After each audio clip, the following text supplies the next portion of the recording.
What if your Deus Ex Machina was literally a machine that just undid the god in question? Enter Marvel's silliest weapon, the ultimate nullifier. The Fantastic Four and Earth itself seems to have met its match when the hungriest hungry hippo in all of Marveldom, Galactus, came to the third rock from the sun. What hope did a quartet of heroes whose powers were fire, invisibility, rock strength, and the silliest power ever, being stretchy, have against him? How about a portable switch? Yep, this is the ultimate nullifier.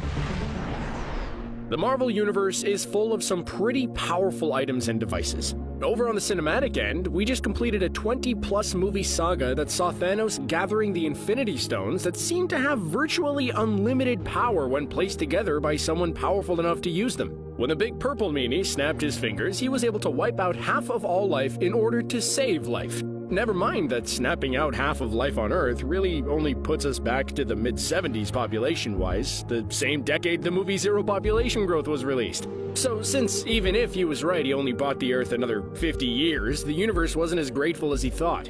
An out-of-time Thanos, realizing that this other timeline's Thanos' success would be undone, decided that a completed glove could tear down all of existence and rebuild it in his snappy image. Ridge chins for everyone! Yay! As powerful as that is, it's not the only giant undo button, and the other one doesn't require a universe-wide treasure hunt to work. The ultimate nullifier is essentially just a big lever and a handle to carry it around. The magic happens when you pull that lever. Just like it says on the tin, when you pull that lever, the nullifier, well, nullifies. Now, what that means, much like the Infinity Gauntlet, is largely up to the person doing the levering. It has the power to completely eliminate pretty much anything.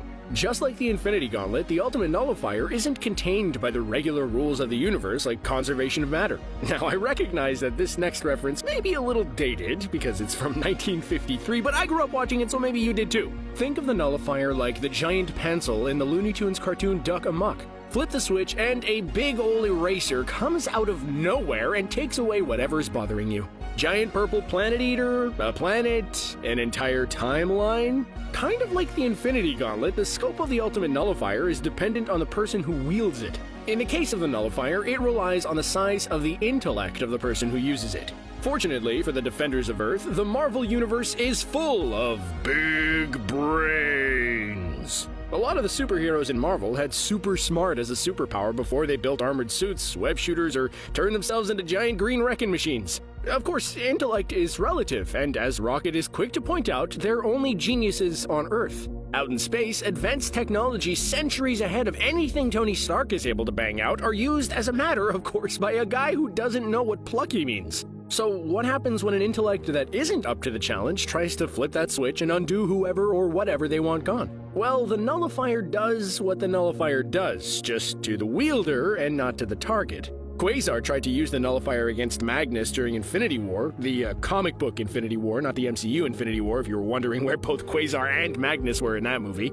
It was pretty crowded, but you'd remember someone trying to flip a switch and make a whole other character with the Infinity Stones go away. The end result was, Quasar went away. While it's suggested by Thanos that the Infinity Gauntlet can destroy reality and allow him to rebuild it, the Nullifier can undo entire multiverses, and it's suggested that if Quasar had been up to the task, undo the Infinity Stones themselves. Though that's a power that the Nullifier and the Infinity Stones share, as the Avengers found out when they went to Thanos' retirement home looking for a round 2. But if it comes down to a showdown between the two, it's considered that the Ultimate Nullifier didn't get its Ultimate title for nothing.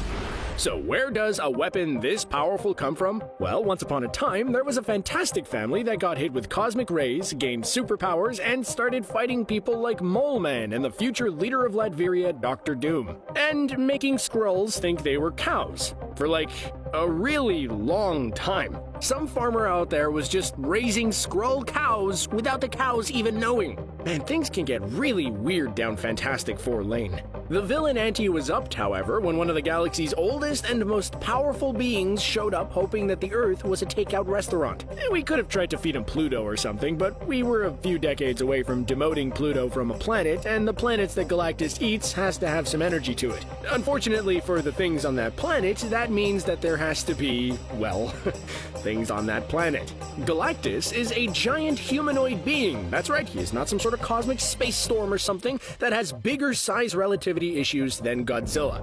At any moment, he could be big enough to stand on the planet or so big as to eclipse the planet depending on the art. Officially, at least in one of the Marvel handbooks, he is 28 feet tall. But ultimately, he is as big or as small as he needs to be. It's all part and parcel of being one of the most powerful beings in the Marvel Universe. With a character that big and that powerful, clobbering time just isn't gonna get the job done. What makes things even worse is that Galactus imbues some of his cosmic power into heralds that act as a sort of galactic Yelp that goes and finds him good-eaten planets across the universe. And the power cosmic is nothing to sneeze at. Fortunately, when Galactus came to Earth, there were a few people who were bad at their job. The first is Galactus' herald, the Silver Surfer. Created by the legendary Jack Kirby on the fly, thinking that Galactus needed a helper but was tired of drawing spaceships, the Surfer got some of that Stan Lee magic with a tragic backstory of someone who volunteered for the job to save his planet at the cost of never seeing his planet again. A great deal of Marvel superheroes are a combination of radiation and sadness. The other being kinda bad at their job was Uatu the Watcher. Filmgoers got a glimpse of the Watchers in Guardians of the Galaxy Volume 2, when Yondu and Rocket were tripping through space, blown by Stan Lee, who turns out has been spying on Earth for all of them in his cameos. Oh, we miss you, Stan. Anyway, we'll get another look at the Watchers this year or next year. Release dates are a bit in flux. Uatu's job as a Watcher is to do just that. Watch. They're sort of the record keepers of the universe, but they're not supposed to interfere. But we're just so darn adorable! And it turns out, vital to the existence of the universe, that Uatu couldn't help but step in. So when the Fantastic Four found out that their fantastic powers weren't enough to take the Earth off the menu, Uatu stepped in and told the big brain of the Big Four that there was a weapon out there that even Galactus was afraid of, and it just so happened that it was in Galactus' house. With the Silver Surfer falling for our charms as well, Galactus' wandering Mater D ran interference on Galactus while Johnny Storm skipped the Universe Fantastic to go and grab the switch. And then, Mr. Fantastic used his stretchy powers to rub that thing in Galactus' face. No, seriously, look at him! Ugh, stretchy powers are so silly! It turns out, however, that the power of the Ultimate Nullifier comes from that source of ultimate power himself, Galactus. In fact, while Galactus allowed Reed Richards to use it to take Earth off the menu, Galactus has suggested that he can call the Ultimate Nullifier back whenever he wanted. It could be a bluff, or it could just be something that he said to fix a bit of continuity when Galactus showed up with the Nullifier without any other explanation as to how he got it back. It's hard to tell. It turns out that the idea that Reed Richards wasn't a big enough intellect to handle it was a bluff, though, when Richards used it not on Galactus but on Abraxas so that Galactus could defeat him. The Nullifier has in fact been used on Galactus, and this might end up being the limit of the Nullifier's power because while it's not clear how, Galactus came back.